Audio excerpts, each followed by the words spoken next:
Hola, muy buenas a todos y a todas. Bienvenidos y bienvenidas a un nuevo encuentro. Hoy vamos a hablar brevemente acerca del castigo y de la pena.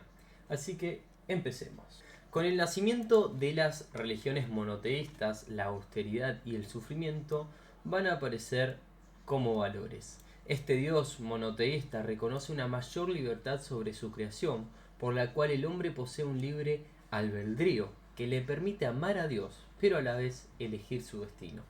Comienza entonces una nueva faceta de la humanidad, en tanto se empiezan a diferenciar conductas buenas de conductas malas. Hasta ese momento, el actuar bien o mal iba a estar reservados a una valoración divina, como en Grecia. Por lo tanto, se empiezan a castigar en nombre de Dios aquellas acciones consideradas malas. Las formas de castigo utilizadas eran la tortura física, el exilio o incluso la muerte.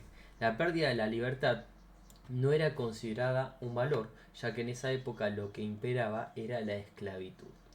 Con la revolución industrial y el paso de la esclavitud al hombre libre, este debe empezar a trabajar en las fábricas para darle el sustento necesario a su familia.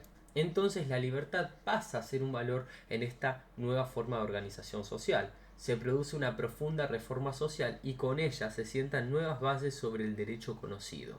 El hombre es libre y con ello nace su derecho al tener posesiones. Se generaliza el concepto de propiedad privada. Por lo tanto, al despojar a alguien de su libertad y de su propiedad, se constituye un delito y como tal debe ser castigado. En tanto la libertad era un nuevo valor de la época, su retiro podía ser considerado entonces un castigo. De tal forma la privación de la libertad se convierte entonces en una forma de pena, a su vez que implica la pérdida del trabajo y por lo tanto del sustento económico. Pero en esencia es una forma de alejar al defensor de sus potenciales víctimas, una forma de protegerse nueva de los infractores. La llamada pena de privación de la libertad lleva inmersa en sí la necesidad de rehabilitación, pues anteriormente a ella no había tal necesidad. La pérdida de la libertad, sumada a la necesidad de capacitar a los habitantes en el trabajo industrial, da vida a las llamadas prisiones, que en sus orígenes se denominaron casas de trabajo, lugares donde los infractores eran encerrados e iniciados en las prácticas laborales con la intención de crear un hábito con ellas. El poder del encierro. Durante siglos la tortura tuvo partidarios que la justificaron. Desde siempre en la base del suplicio corporal se encuentra la idea de que el castigado no es un hombre, sino un ser diferente, un salvaje. El esclavo u obrero es un bien material, el loco un desecho social, el niño alguien a quien educar. A partir del siglo XVIII, el capitalismo comienza a desplegar sus banderas: libertad, igualdad y fraternidad.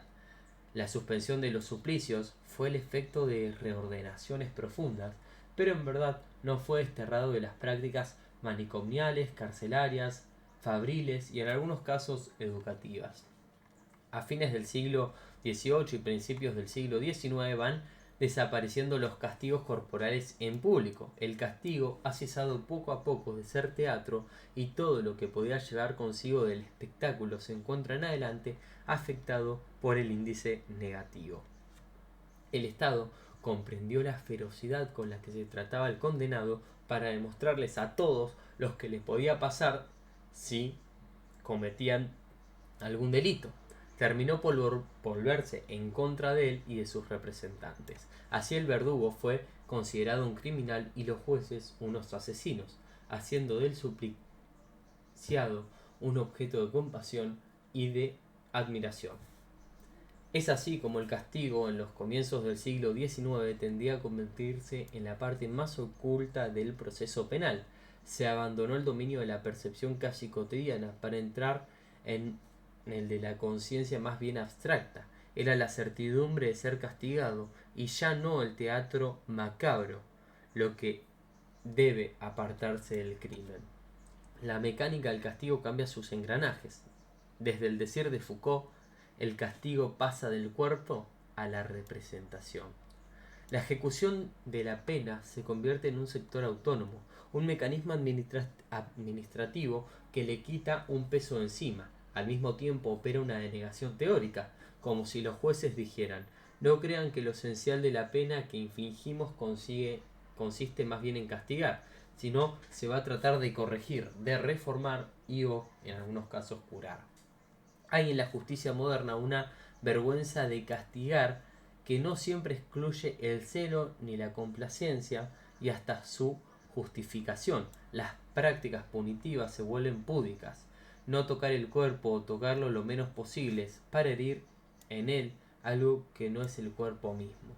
El dolor de cuerpo no será ya el elemento constitutivo de la pena, y si le es preciso a la justicia manipularlo y llegar a él, lo hará limpiamente, desde lejos, conforme a unas reglas austeras tendientes a lograr objetivos más elevados. Para ello cuenta con un ejército de técnicos, como los celadores, vigilantes, los psiquiatras, los educadores, los psicólogos, que allí están cuando la justicia requiere que garanticen que el cuerpo y el dolor no son los objetivos últimos de ese accionar punitivo. Los estados-naciones imperialistas acerca del encierro en el antiguo régimen.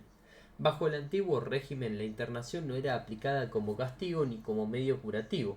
Los lugares de internación eran mazorras, los hospitales generales y las abadias. En las mazorras se aplicaban todo tipo de torturas como castigo. En las abadias y hospitales generales se agrupaban sin distinción a indigentes, criminales, locos, prostitutas, etc., con el único fin de sacarlos de la circulación social, o sea, aislarlos. La tortura pertenecía a un espacio laico y público, el exilio a un espacio religioso. Los crímenes contra la religión eran objeto de tortura, los crímenes contra la moral feudal, como la ociosidad y la prostitución, objeto de internamiento. Bajo el antiguo régimen, la reclusión y la obligación de trabajar adquieren su significación en el interior de una condena religiosa, moral y política de la ociosidad. Pero, para que esta prescripción se explicite y se convierta en ley, es preciso esperar a que la riqueza, en el propio origen y las reglas de su uso, sea redefinida totalmente, o sea, es decir, que se establezca un nuevo contrato social. Hablemos ahora del liberalismo clásico. Desde el siglo XVI hasta el siglo XVIII se rompe con el orden sociopolítico feudal que había dominado durante casi un milenio, dejando lugar a la revolución industrial, y se colocan al mismo tiempo los fundamentos para un nuevo orden, conocido hasta el día de hoy como capitalismo. Por un lado surge la clase burguesa, por otro las familias que trabajan en el campo bajo el dominio del señor feudal. Se mudan a la ciudad para trabajar en las fábricas. Queda abolida la esclavitud, pero el hombre que antes era siervo del señor feudal, en este nuevo sistema se ve obligado a trabajar en las fábricas para poder subsistir. Si la libertad, los nuevos derechos civiles, como los espacios de autonomía recientemente adquiridos, fueron para la clase burguesa condiciones necesarias para su propia actividad comercial e industrial, para las masas constituyeron un fundamento para su transformación en fuerza de trabajo asalariadas. Con un nuevo poder político surgen las primeras formas de conocimientos criminológicos. Junto con el nuevo orden se tienen en cuenta nuevas formas de desobediencia, de la no integración, de las transgresiones de las leyes. En este nuevo sistema se sucede un complejo de medidas tendientes a disciplinar y a educar a la población fluctuante y excedente, a través de la beneficencia pública por un lado y a través del internamiento institucional por otro. La nueva política social se basa en la aptitud para el trabajo subordinado, que discrimina entre el pobre inocente, por ejemplo el anciano, el niño, la mujer, el inválido, y el pobre culpable, el joven u hombre maduro desocupado. Para las necesidades del primero se recurría a la organización asistencial. Para el segundo se va a utilizar la internación coercitiva.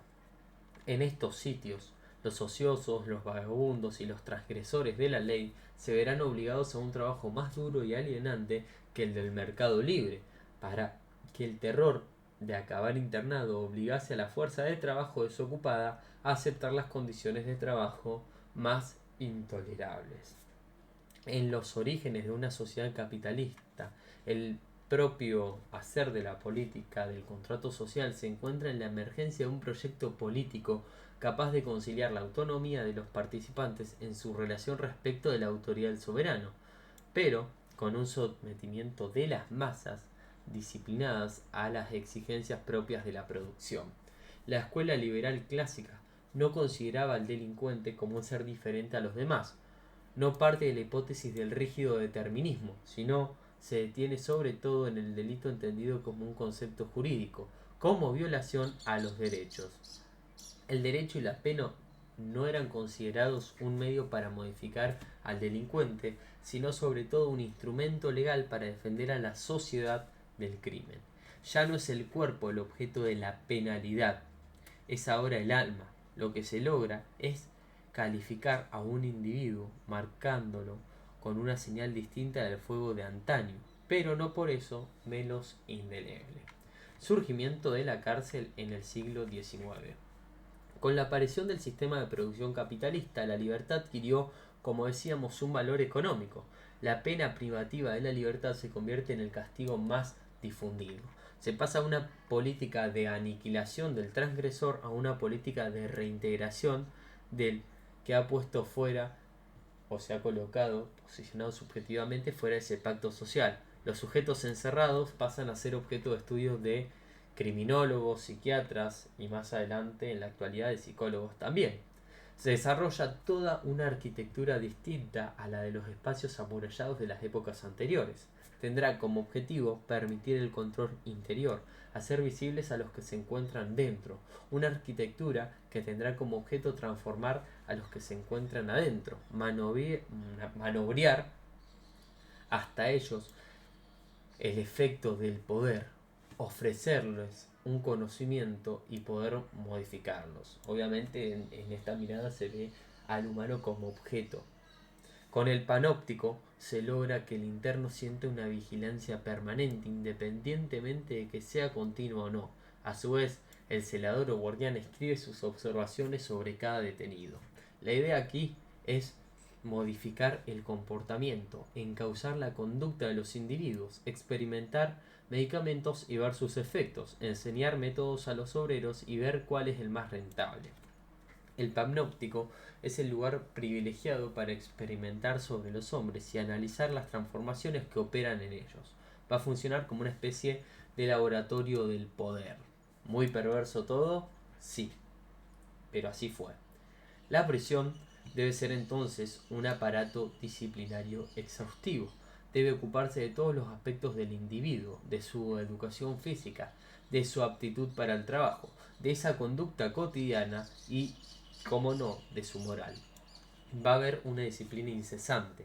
Se trata de hacer de la prisión un lugar de saber y, sobre todo, de poder.